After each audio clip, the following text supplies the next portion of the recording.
Ladies and gentlemen, welcome to the new video. Today we're going to be going over the beginner's guide to gym terms that I created for you, starting right now.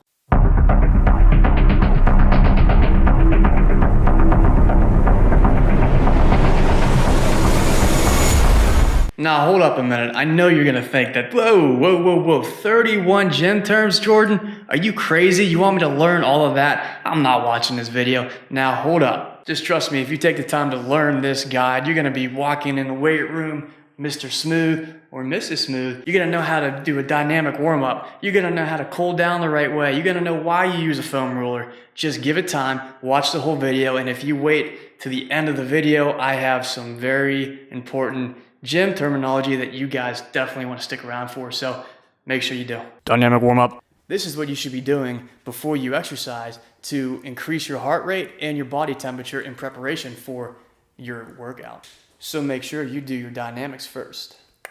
I know you're probably thinking, why are we doing this? This is a waste of time. I just want to jump in and do my bench presses. I want to go squat. Why waste my time with this? I don't have a lot of time to waste. I don't want to be doing this.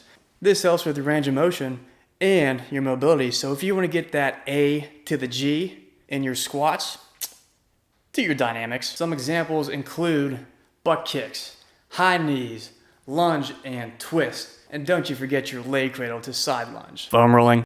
Foam rolling is a form of massage, also known as trigger point release. This is actually the foam roller that I use. There's all these little grooves and indentations in here that can get in different spots of your muscles. I will actually put the link below this video. So you're probably thinking, why would I invest in a foam roller? Why would I even do it in the first place? Well, these will help smooth out your muscle knots. When you get a muscle knot, it'll actually inhibit your range of motion. So the only way to really get that taken care of is by rolling them out. You can use a foam roller like this. You can also use a lacrosse ball. Cool down. The cool down, this is what you do at the end of your workout. The goal is to gradually bring your body back down to its resting state by lowering your heart rate and calming your nervous system. This is done by holding passive or static stretches from anywhere between 30 seconds the whole way to a minute. Some examples include figure 4 stretch, reclining twist, child's pose. Reps. Reps are short for repetitions. This is one complete movement of the exercise that you're completing. An example is when you bench press, you lower the weight the entire way down, touch your chest, and then you go the entire way back up. When you fully extend, that is one repetition. Set. This is a collection of reps performed in a row. For instance, one set of 10 reps. Then you'll take a break, and then you'll repeat another set of 10 reps. Rest times. This is the time taken between each set to recover. Some exercises will expel a lot more energy than others, such as compound lifts, just like squats or deadlifts. These exercises are going to spike your heart rate, and it's going to take you a longer time to recover, so you're going to need to take a longer rest break. This is typically between 60 to 90 seconds between rest breaks. For isolation exercises like bicep curls or tricep pushdowns, see if you can. These rest times are going to be a little bit shorter because since you're only working one muscle group, it's going to take your body a lot quicker to recover, so you won't have to take long rest breaks. 30 to 45 seconds should be enough. Pyramid set. Pyramid set. After each set, you're going to go down in the reps and up in the weight. For instance, for set number 1, you'll do one set of 10 at 100 pounds. Set 2, you'll do a set of 8 at 120 pounds. Weight up, reps down. Pyramid set. Drop sets. Drop sets. This technique utilizes many failures done in one large set. You start with a heavy weight and then you perform reps until failure. As soon as you're done, immediately after that, you go to a lighter weight and you perform repetitions until you fail again, and then so on and so forth, and you want to drop as many times as you can. A technique used to reach failure many times. Supersets. Everybody put your hands in the air.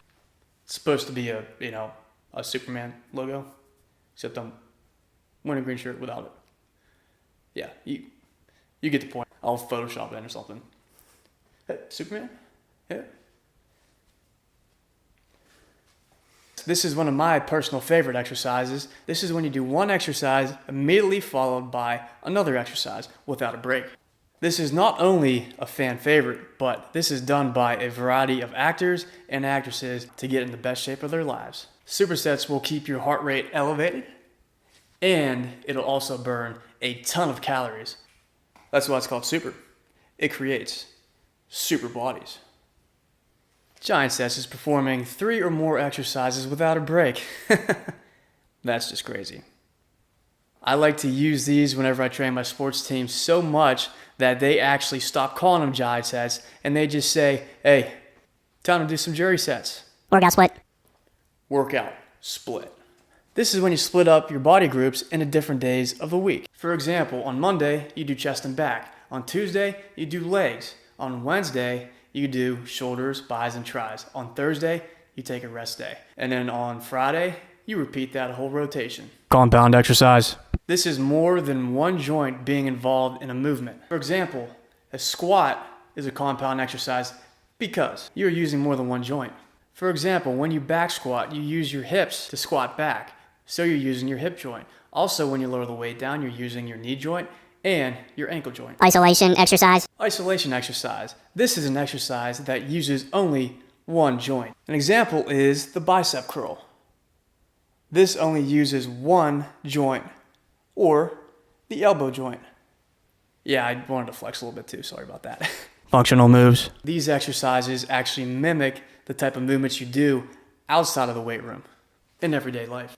For example, you'd use a ton of different muscles whenever you go to squat down to bend over and tie your shoes, or to go to the bathroom. Posterior chain. The posterior chain is all the muscles on your backside. That includes hamstrings, glutes, lats, lower back, scapular retractors, and rotator cuff muscles. These muscles are responsible for our posture, holding our bodies up during daily tasks, and also for various athletic movements. Anterior chain. The anterior chain is the complete opposite of the posterior chain. They are the muscles in the front of your body. These are also referred to as the beach muscles. These include quads, core, pectoralis muscle. They're not just beach muscles though, they are important for a lot of athletic movements and basic stability. Spotter. A spotter is somebody who aids or assists you in a difficult exercise. Some of the exercises that you need a spotter are bench press, deadlifts, squats, and shoulder press. Spotter's there to assist you. Forced reps. This is when you have somebody there to help assist you in certain sets or weights that you couldn't usually do on your own. Until failure. Typically you think failure is a bad thing, which in most cases it is, but when it comes to lifting and getting stronger, it's one of your best friends. Re-rack. Racking or re-racking weights, all that means is taking your weights back to the designated spot where you originally got it from. So if you're using dumbbells, put the dumbbells back on the racks where you got them, or if you're using plates, put them back on the weight trees. And let's be honest guys, come on. Don't be that guy or that girl who leaves their weights. Nobody likes that. Don't be that person, because come on. Nobody likes somebody who leaves their weights laying on the ground. So take them back, like right now. Stop this video and put your weights back right now. All right? Eccentric contraction. This is explaining the lengthening of your muscles during an exercise. This is the negative aspect of your lift, or the lowering down phase. For example, in a bicep curl, starting with the dumbbells up, as you lower the weight down to the bottom position, that is actually lengthening that bicep muscle. So the negative aspect of it, that is an eccentric contraction. Concentric contraction. Concentric contraction is the opposite of an eccentric contraction. Concentric means the shortening of your muscle. So if we go back to the dumbbell curl example, as we start from the bottom, when we bring the dumbbells up, that motion there, that's a concentric contraction, because as you're flexing, bringing that weight up, it is shortening your bicep muscle. This is also known as the positive portion of your lift. Breathing. Breathing. Believe it or not, this is actually an extremely important term to learn. Whether you're lifting barbells in a weight room or you're just at your house trying to carry furniture around, it's a natural inclination for you to want to hold your breath. Trust me guys, that's a big no-no. Why do you think that is? It quickens fatigue, causes dizziness, increases blood pressure, which can overall lead to fainting. So what's the proper way to breathe when you're lifting?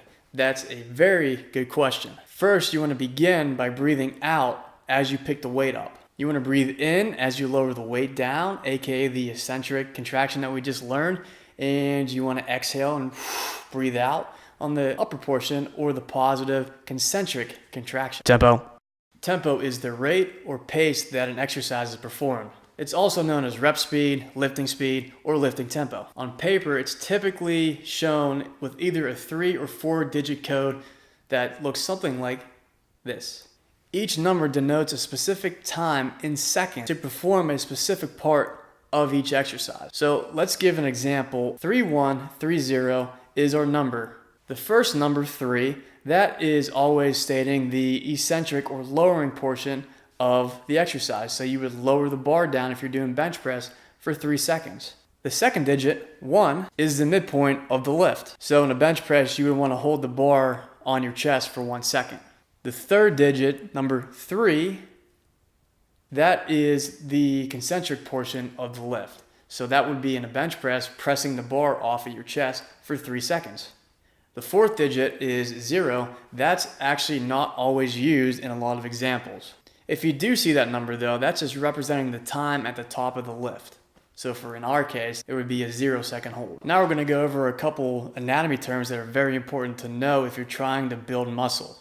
This is especially important for athletes. The first term is called catabolism. Catabolism is the metabolic breakdown of complex molecules, aka muscles, into simpler ones. Whenever you work out, whether that be cardio or weight training, you are actually creating tiny tears in your muscle fibers as you do this. The longer and harder that you do this in your workouts, the more damage you're going to create in your tissues and the more tears you're going to create. So if you're trying to gain weight and you want to get bigger and stronger, or even just build improvements in your performance, the way you eat, train, and rest has a huge part in this process. I will go over this more in part 3 of this 3-part series of YouTube videos that I'm going to be doing for you guys. The next term is anabolism. So being in an anabolic state, that just means that your body is in a phase of repairing and building up of your tissue. So when you're at rest, your body actually goes into the tissues that are beat up and broken down, and it goes back into them and it rebuilds and repairs them, so the next day you're stronger and you're ready and more prepared for your next workout. It's actually during rest, not exercise, that your body gets bigger and stronger. That's actually when you put on all your size. You learn something new every day, don't you? Hypertrophy. Hypertrophy is also an extremely important exercise to understand, especially if you're trying to build muscle. Hypertrophy just means the enlargement of muscle fiber size. It makes it bigger. You can physically see that your arms are getting bigger or your chest is getting bigger from exercising. This is often achieved by weight training and proper nutrition. Now, quickly, to end the video, I'm going to go over 4 gym slangs that you might not be aware of. RDL. Romanian deadlift. That is a hamstring isolation exercise. GHD, the glute ham developer. This is an exercise or a piece of equipment that you use that's going to strengthen both your glutes and your hamstrings. And it's actually one of my #1 exercises that I do with my sports teams to eliminate a lot of hamstring pulls. ROM, that just means range of motion. That just means the amount of distance that your joints can go through whenever you are exercising. RICE. This means rest, ice, compression, and elevation. This is used when you're trying to recover from muscle injury. Well, everybody, that's the end of the video. Well, I just want to say very briefly, if you're new to my channel, thank you for coming aboard and watching the video. Please hit that subscribe button and follow me through my journey as I try to help you guys out. And also, I know there's a lot of gym terminology out there, but I try to keep this relatively short, and there's a variety out there. So if there's anything you want me to make videos on that you aren't aware of or you want to learn more about, please let me know in the comment section below. That'd be great. But everyone, that is a wrap. I will see you next time. Judge and jury out.